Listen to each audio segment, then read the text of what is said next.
Hola a todos, bienvenidos a este capítulo de nuestro podcast. Hoy estamos con Cristina Vélez. Cristina Vélez es PhD en Administración con énfasis en estudios organizacionales, máster y posgrado en Historia de la Universidad de los Andes.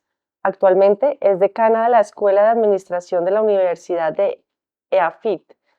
Ha ocupado altos cargos en el sector público, incluyendo las secretarías de Integración Social y de la Mujer en Bogotá y la vicepresidencia de Articulación Público-Privado de la Cámara de Comercio de Bogotá.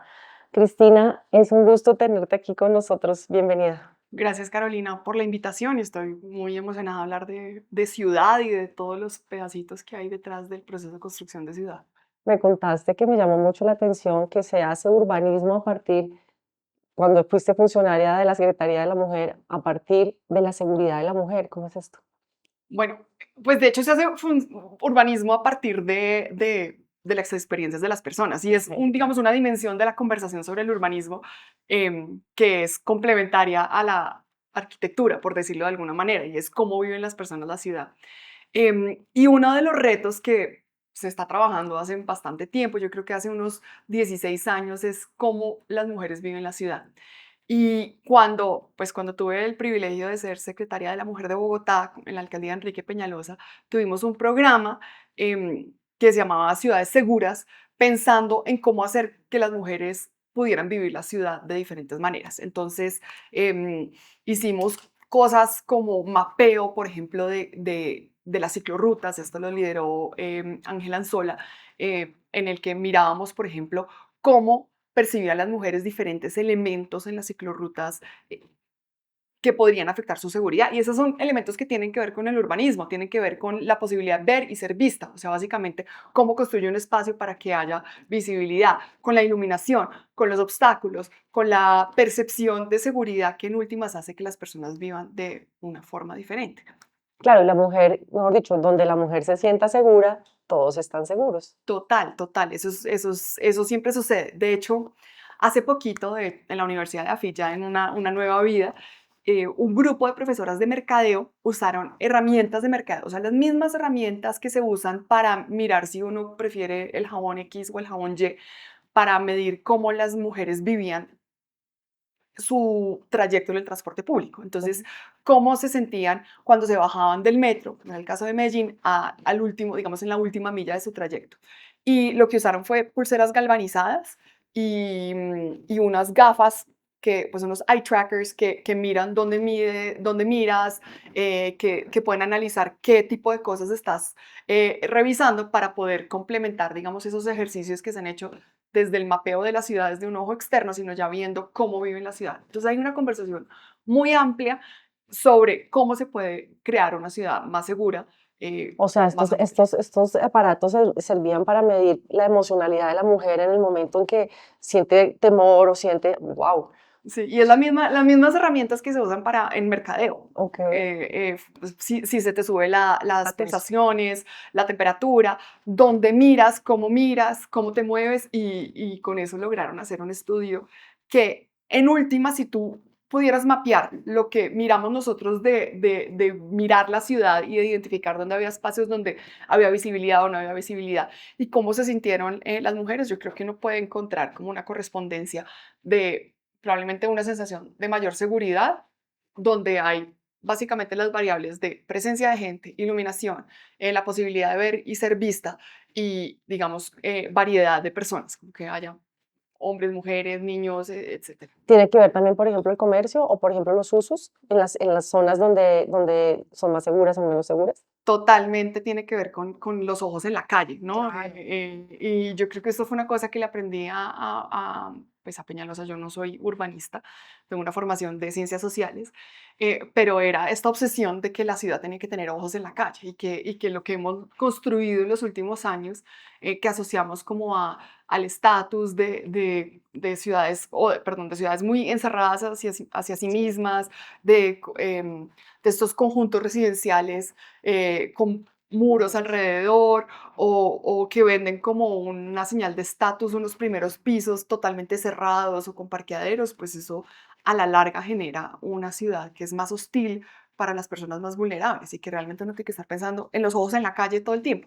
desde cómo diseña la infraestructura pública hasta, ojalá, cómo se generan incentivos para que la infraestructura privada también tenga en cuenta estas variables. Claro, entonces ahí la sociedad empieza a apropiarse de esos espacios públicos, empieza a sentirlos propios, se empieza a lo que tú dices, tener los ojos en la calle y que genere seguridad. Ok, también me contaste que han tenido también estudios que tienen que ver con los niños. El niño de 90 centímetros, ¿qué pasa con ese niño y la percepción del niño con la ciudad? Es que esa es la misma, es una conversación que tiene la misma conversación desde otra mirada, y es Claro. también cómo se hace la ciudad más amable para las personas que han sido excluidas de los espacios públicos. Y hubo un programa que de hecho, pues el programa terminó, pero quedaron sus semillitas, y es una conversación que he seguido en los últimos años y que sigue creciendo, y es cómo se genera una ciudad para para la primera infancia, los menores de 95 centímetros. Y un programa que financió la Fundación Bernard Van Leer, eh, que se llama Urban 95, pasó en varias ciudades de América Latina, y en el que se escogieron unos barrios específicos, y en esos barrios específicos hubo unas intervenciones de acupuntura urbana para lograr que la ciudad fuera más amable para los chiquitos, para los menores de ¿Qué 95 quieres centímetros. decir con acupuntura urbana? ¿Y qué es eso? Eso también aprendí en ese momento. Y era cosas que uno podía hacer que tenían que ver con desde arreglar andenes para que hubiera más seguridad, generar espacios para que los carros, o incentivos que pueden ser desde policías acostados hasta pintura en la calle para que los carros pasaran a menor velocidad, pero también incorporar juegos. Entonces eran cosas que se hacían específicamente, como que no Puntuales. puntuales, hiperpuntuales. De hecho, en Bogotá se hizo en un barrio que se llama La Casia, en Ciudad Bolívar, y era pensando en un barrio que iba a estar impactado por la construcción del Metrocable, y que de hecho se ha transformado enormemente por la Metrocable. Dios mío, se me salió el paisa total, de Transmicable. Sí. La construcción del Transmicable en Ciudad Bolívar, y lo que hicimos fue, junto con la comunidad, diseñar esas intervenciones. O sea, ¿cómo hacemos para que los niñitos y niñitas puedan volver a salir al parque? ¿Y qué se necesita para que salgan al parque? Tal vez una adecuación de los juegos, o tal vez las mismas variables que hemos visto, que el espacio esté abierto, que no haya puntos donde no puedan Sí. ver o ser vistos. Pero también hubo iniciativas como pintar cosas en la calle para que el trayecto de los chicos del jardín a la casa, o de la casa al transporte público, fuera agradable. Se vuelva. Y uno los veía a los niños jugar y apropiarse de su espacio. Y hubo una cosa que a mí me parece muy particular, y es que había una zona que se había vuelto el botadero De basura. del botadero de basura, sí, el botadero de facto de basura, y como que una conversación con la comunidad de qué podíamos hacer. Y la conclusión era que teníamos que poner una imagen de la Virgen en el botadero. Ah, claro. Allá la respetan. Pero imagínate tú conseguir pues recursos públicos para poner una Virgen, imposible, o sea, imposible, o sea, hubiera terminado yo en la cárcel. Entonces nos tocó como conseguir donaciones para poder poner una imagen de la Virgen en ese espacio, y fue literalmente santo remedio. Y se generaron con la comunidad ese tipo de intervenciones, que por lo demás, eso fue un caso puntual, pero esas son conversaciones que han crecido y que son conversaciones que están sobre la mesa en la definición de política pública urbana en este momento, afortunadamente. Afortunadamente, porque hasta entonces se tiene en cuenta el mito, el rito, realmente lo social. Total, ¡Qué maravilla! total. ¿Esta de Urban 95 solo se ha dado acá? ¿Me contabas que se ha dado en otras ciudades? No, sé que en ese momento se hizo también en Brasil, creo que en Curitiba, si no estoy mal, pero no estoy absolutamente segura. Y después escogían ciudades, otras ciudades. Entonces, como que cada año la Fundación Bernard Van Leer financiaba el proyecto en una ciudad y después buscaba otras ciudades. Pero yo creo que el objetivo no era solamente la intervención de la CASIA, sino poder generar esa conversación en quienes estaban tomando decisiones, que en últimas es una conversación que tiene que ver con el cuidado, es en últimas cómo hago una ciudad que cuide, que tiene que ver con la conversación de las mujeres, que en últimas es cómo hago una ciudad para quienes cuidan, o una ciudad que también cuide a quienes cuidan. Claro, es una red social que tiene que fortalecerse Total, desde el urbanismo y la arquitectura. total. ¡Qué maravilla! Oye, ¿y los espacios públicos? que son jardines infantiles, que son equipamiento. Ajá. O sea, ¿qué pasa con todo esto? Yo, Eh, bueno, hay como una anécdota y es que yo pues he sido funcionaria pública en varios momentos de mi vida y siempre he sido desde políticas un poquito más abstractas, o sea, desde o políticas sociales o políticas de desarrollo económico, siempre había trabajado en eso. Y cuando trabajé en la alcaldía de Bogotá, yo era, pues tomaba el pelo que yo era la líder sindical del sector sin render, porque no sé qué no hay imagino. no había, o sea, no había esa discusión de, bueno, esto va acá. Pero cuando fui secretaria de Integración Social, tuve la oportunidad y también el enorme privilegio de trabajar en pues con un montón de personas, porque esto fue un proyecto colectivo en el que participaron desde María Consuelo Araujo, Richard Romero, después estuve yo y estuvo Cani Penning, estuvo un montón de gente pensando pues, en entregar unas obras, pues, 30 jardines infantiles, que por lo demás eran unos jardines que generaron un impacto grandísimo en la ciudad, no solamente para la atención de los niños, sino que un jardín puede transformar una comunidad entera. ¿Por qué? Porque se vuelve un espacio de encuentro, porque genera, digamos, como un embellecimiento de la zona. Y no estoy diciendo que eso sea trivial o ¿No? trivializando una cosa, sino que el hecho de que haya un espacio, eh, Estéticamente bien sí, concebido, hace que la gente se apropie de él, se sienta orgullosa. sí, total. Y por eso una de las cosas que hicimos es que los diseñadores, los arquitectos de los jardines eran los mejores del país. O sea, de ahí han salido varios premios de arquitectura.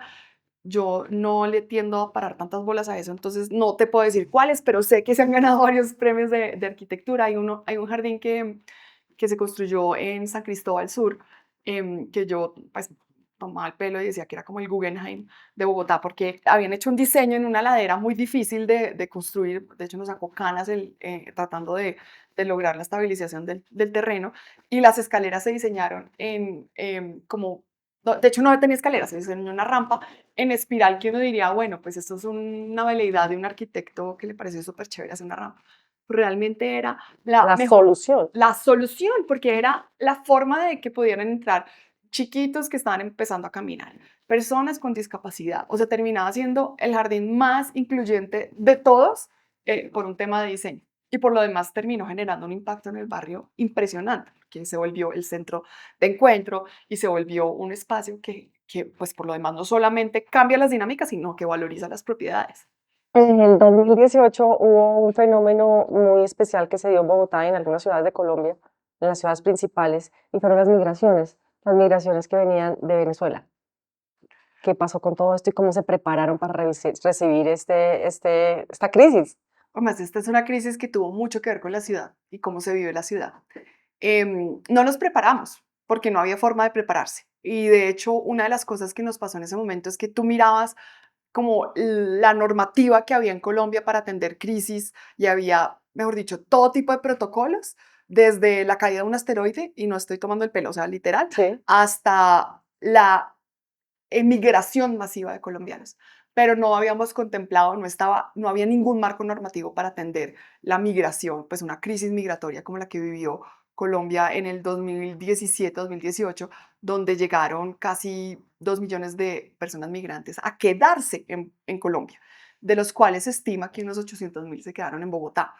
Y por lo demás, Bogotá se volvió una ciudad de paso, porque muchas personas que venían o caminando o venían, pues, como pudieran, desde echar dedo en la carretera hasta los 3 pesos que conseguían para un bus, llegaban a Bogotá antes de seguir su camino hacia el sur del continente. Y tuvimos que ser absolutamente creativos en buscar alternativas para atender la crisis. Y hay una decisión, em, creo que muy acertada por parte del alcalde Peñalosa, y es que él declaró que Bogotá iba a ser una ciudad abierta a las migraciones.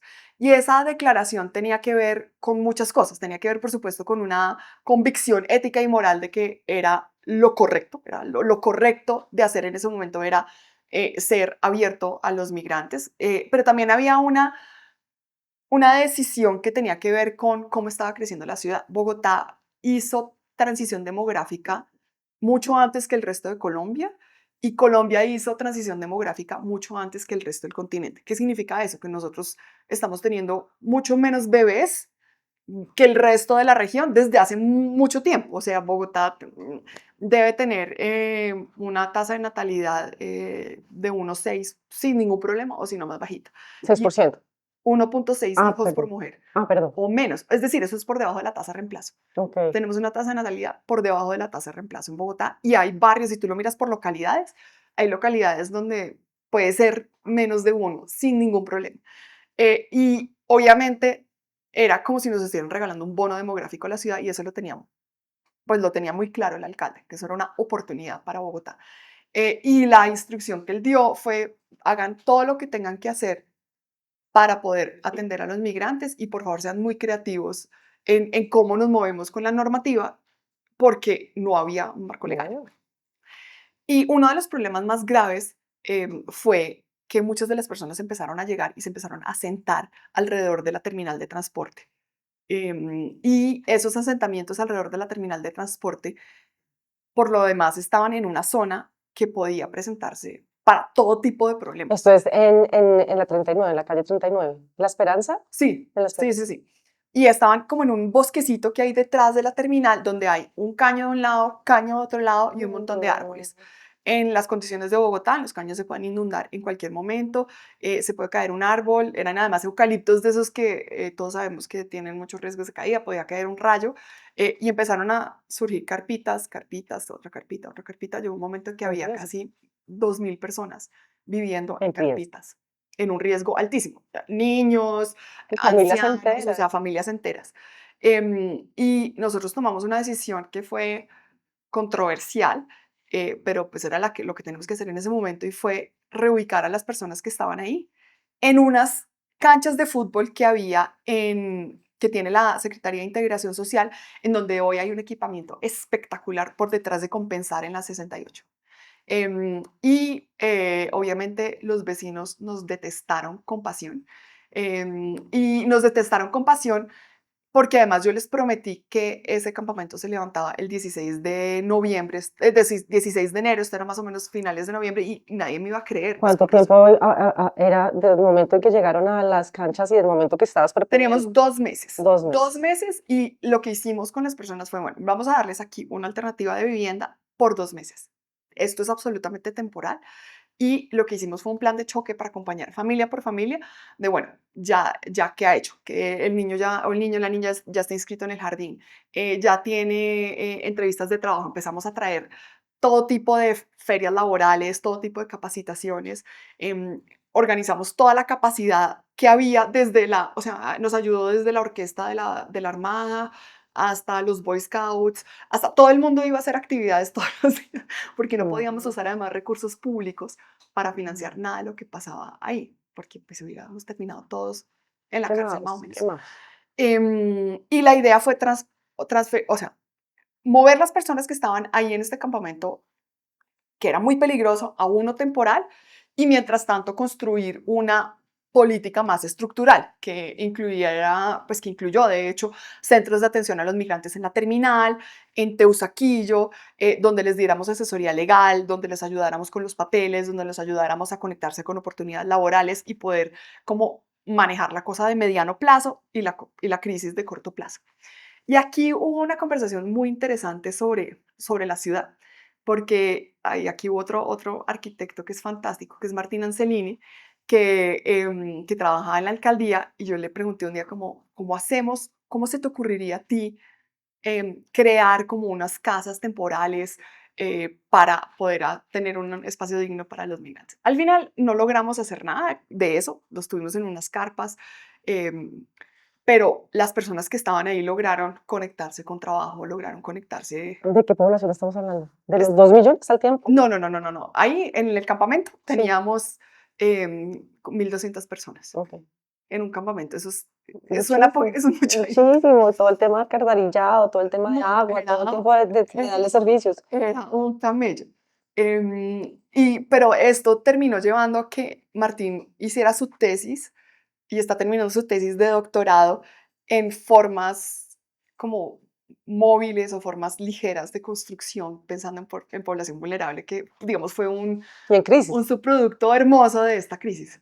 Ahora, en ese momento lo que nos funcionó no estaba en los papers ni estaba en la literatura de política pública, sino estaba como en el sentido común. Yo por las mañanas y pues todo el equipo yo llegaba a las 7 de la mañana o antecitos, casi que a las 6 de la mañana al campamento, iba carpa por carpa, era como que ya se despertaron, ya el niño se lavó los dientes, ¿qué hacen en pijama? Hasta ahora nadie está en pijama, y como una cosa de social, pero también de manejo del espacio, que fue súper bonita al final, porque como te dije, las personas que estuvieron en ese campamento terminaron, la mayoría con el estatus regularizado, Ajá. y la mayoría terminaron ahorrando esos meses que estuvieron ahí, donde tenían comida, donde quedarse Claro. y unas condiciones relativamente dignas, y pudieron como poner el primer pasito en la ciudad. Yo no sé qué pasó, a mí me Te iba a gusta preguntar, ¿qué pasó? O sea, se reubicaron, están hacer reubicar. estables, ¿sabemos algo? No, Nada. me gusta, o sea, ahora que lo dices, me encantaría hacer como ver qué pasó, quién estuvo ahí, y yo tengo un listado, pero saber quién estuvo ahí, qué pasó después, pero la verdad es que al final cada persona tenía un plan. Em, y fue una forma de pensar la ciudad diferente, porque por ejemplo, las alternativas de espacios donde podíamos hacer este campamento eran limitadas, pero la mayoría quedaban cerca a poblaciones muy vulnerables. Entonces, lo que pensamos en ese momento era que establecer ese campamento en una zona donde hubiera una población vulnerable, íbamos a generar una bomba social. En cambio, haber hecho esto en un barrio que ha crecido, pues de hecho los vecinos de enfrente es un conjunto residencial con cancha de squash y super play. Entonces, pues era una decisión a propósito, era como aquí no vamos a generar un trauma social porque vamos a poder lograr que las personas pues tengan lo mejor, puedan generar, pues buscar oportunidades, y luego vamos pues, a crear una bomba. Al final le cumplimos a los vecinos la promesa. Sí se fueron el 16 de enero, no sé cómo, o sea, yo no sé si uno a veces es bueno, a veces de buenas, pero creo que Lo lo lograron. logramos. La virgencita del otro. No sé. O el susto de que si esto no funciona, ¿qué va a pasar? Pero todo el mundo reubicado y ya con Sí, planes, lo que tú dices. con planes. Nosotros en integración social, o sea, la alcaldía de Bogotá tiene, yo creo que es probablemente el cuerpo de funcionarios más técnicos que hay O sea, diversidad de técnicos. sí, en el país. O sea, ni el Departamento Nacional de Planeación tiene esa calidad de gente. Entonces, como que hay funcionarios con mucha experiencia que han trabajado en muchas administraciones, y esos funcionarios tienen como, por ejemplo, las personas que ayudaron a diseñar esta intervención eran personas que llevaban trabajando con habitantes de calle mucho tiempo. Y parte del trabajo con los habitantes de calle es que los habitantes de calle reconstruyan un proyecto de vida, porque lo que pasa en esas condiciones es que la gente corta con muchas de las normas sociales, corta con muchos pues de los hábitos que uno tiene todos los días. O sea, una persona funcional en esta sociedad se lava los dientes por la mañana, saluda, pues, Tiene una cama, la sí, tiende, sí, se viste, se baña y hace algo. sí, ellos son muy buenos ayudando a las personas a reconstruir esos hábitos. Y eso fue, pues digamos, una versión modificada de eso fue lo que hicimos en el campamento. Era como, esto es temporal, usted tiene que reconstruir su vida con una cosa que lo ayude a usted a soñar. Entonces, ¿cuáles son sus planes? Como que esa intervención fue con una experiencia de muchos años, de muchas personas, de atendiendo población vulnerable. Entonces, digamos que ahí está como un poquito esa magia de gente que sabe vivir la ciudad y que sabe pensar esa dimensión social de la ciudad. Como quien dice, te ayudo, Sí, yo te ayudaré, ayúdate que yo te sí, ayudaré. sí, sí, sí. Exactamente. Oye, qué interesantes proyectos, qué bueno saber que existen y que están ahí. Muchísimas gracias, Cristina. Ha sido una conversación muy especial porque, claro, estamos viendo la construcción de ciudad desde otro punto de vista, desde el tejido social. Total. Muchísimas gracias. Gracias, Carolina. A ustedes muchas gracias por acompañarnos hoy. Nos vemos en otro capítulo de nuestro podcast. Gracias por habernos acompañado en este capítulo.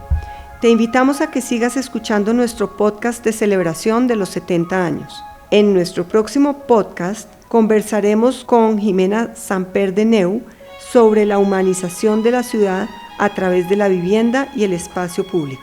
No te lo pierdas.